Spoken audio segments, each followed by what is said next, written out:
नहमदुहु व नुसल्ली अला रसूलिहिल करीम अम्मा बाद फ़ाउज़ु बिल्लाहि मिनश शैतानिर रजीम बिस्मिल्लाहिर रहमानिर रहीम रब्बिश्रह ली सदरी व यस्सिर ली अमरी वहलुल उक़दतम मिन लिसानी यफ़क़हू क़ौली रब्बी ज़िदनी इल्मा रब्बी ज़िदनी इल्मा रब्बी ज़िदनी इल्मा अल्लाहुम्मा फ़क़्हिना फ़िद्दीन। अस्सलामु अलैकुम व रहमतुल्लाहि व बरकातुहू। आज का जो उन्वान है वो है सलातुल तस्बीह का अदा करना। ये बहुत मशहूर व मकबूल नमाज है। ये नमाज हर वक्त बग़ैर ममनुआ औकात के पढ़ी जा सकती है, बल्कि ज़रूरी है कि ज़िंदगी में एक बार ज़रूरी पढ़ ली जाए। इसकी बरकतें अजर व सवाब इस कदर ज़्यादा है कि इसका एक बार भी ना पढ़ना बदनसीबी ही है। लेकिन अगर ये नमाज माह रमज़ान में पढ़ी जाए तो इसका अजर व सवाब बहुत ज़्यादा होगा, क्योंकि माह रमज़ान में नेकियों और अमाल का अजर 10 गुना से लेकर 7 गुना तक मिलता है। क़यामत के दिन अजर व सवाब की बड़ी ज़रूरत होगी, इसलिए हमें चाहिए कि रमज़ान अल मुबारक के बाबरकत महीने में सलातुल तस्बीह का ख़ुसूसी एहतमाम किया जाए, क्योंकि दुनिया की दौलत, सोना व चांदी या जितने भी महल्लात हों, क़यामत के दिन ये कुछ काम ना आएगा। हाँ, अगर कुछ काम आएगा तो वो वही इबादत और नेकी हैं जो कि हम दुनिया में कर चुके होंगे। सलातुल तस्बीह को तस्बीह की नमाज इसलिए भी कहा जाता है कि इसमें ये बाबरकत तस्बीह पढ़ी जाती है, यानी सुब्हानल्लाहि वल्हम्दुलिल्लाहि वला इलाहा इल्लल्लाहु वल्लाहु अकबर, और 75 की तादाद में पढ़ी जाती है। इसलिए इस नमाज को सलातुल तस्बीह या तस्बीह वाली नमाज कहा जाता है।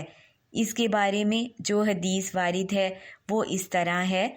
हज़रत अब्दुल्ला इब्ने अब्बास रज़ी अल्लाह ताला अन्हो से रवायत है कि आप सल्लल्लाहु अलैहि वसल्लम ने अपने चचा हज़रत अब्बास रज़ी अल्लाह ताला अन्हो से इरशाद फरमाया, ए अब्बास, ए मेरे चचा, क्या मैं तुम्हें एक अतिया करूं, एक बख्शिश करूं, एक चीज़ बताऊं, तुम्हें 10 चीज़ों का मालिक बनाऊं। जब तुम इस काम को करोगे तो अल्लाह तबारिक व तआला तुम्हारे सब गुनाह, अगले और पिछले, पुराने और नए, गलती से किए हुए और जानबूझकर किए हुए, छोटे और बड़े, छुप कर किए हुए और खुल्लम खुल्ला किए हुए, सभी माफ़ फरमा देंगे। वो काम ये है कि 4 रकात नफल नमाज सलातुल तस्बीह की नियत करके पढ़ो, और हर रकात में जब अल्हम्दुलिल्लाह और सूरत पढ़ चुको तो रकात से पहले सुब्हानल्लाह वल्हम्दुलिल्लाह वला इलाहा इल्लल्लाहु वल्लाहु अकबर 15 मरतबा पढ़ो। फिर जब रुकू करो तो 10 मरतबा रुकू की हालत में पढ़ो।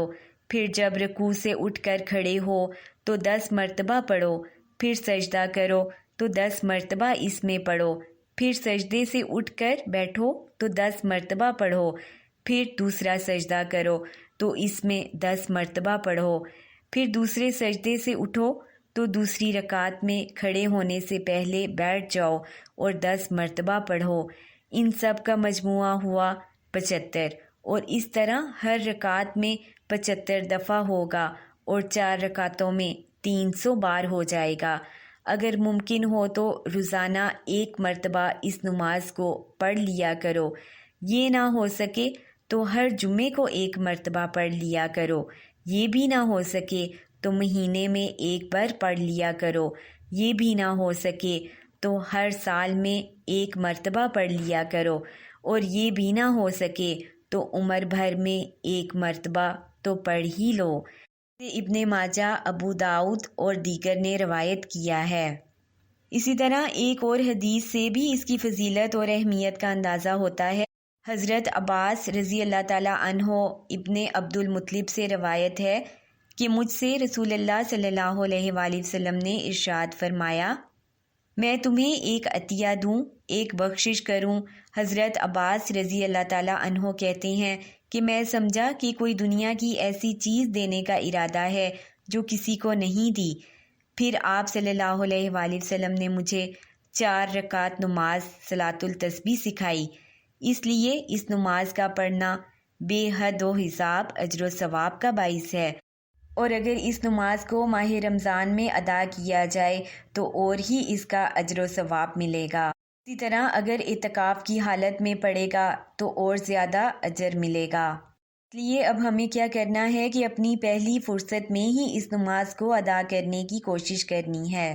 دیکھیں کہ زندگی کا کیا بھروسہ، اس لیے پہلی فرصت میں یہ نماز پڑھ لینی چاہیے تاکہ قیامت کے دن نیکیوں میں اضافہ میسر ہو، جبکہ انسان ایک ایک نیکی کو پانے کے لیے ترس رہا ہوگا۔ اس لیے ہم اس وقت کو غنیمت جانیں، اس صحت کو ہم لوگ غنیمت جانیں اور زیادہ سے زیادہ ہم عبادت کر لیں تاکہ قیامت کے دن ہمیں شرمسار نہ ہونا پڑے کہ ہم لوگوں نے دنیا میں رہتے ہوئے اپنے وقت کو ضائع کیا اور کوئی بھی نیک کام نہ کیا۔ اللہ تعالی ہم سب کو زیادہ سے زیادہ عبادت کرنے کی توفیق عطا فرمائے، آمین ثم آمین۔ اور صلاۃ التسبیح کی فضیلت اور اہمیت کو جانتے ہوئے ہم اس کا زیادہ سے زیادہ اہتمام کر سکیں، آمین ثم آمین۔ سبحانک اللہم و بحمدک، اشہد ان لا الہ الا انت، استغفرک و اتوب الیک۔ السلام علیکم ورحمۃ اللہ وبرکاتہ۔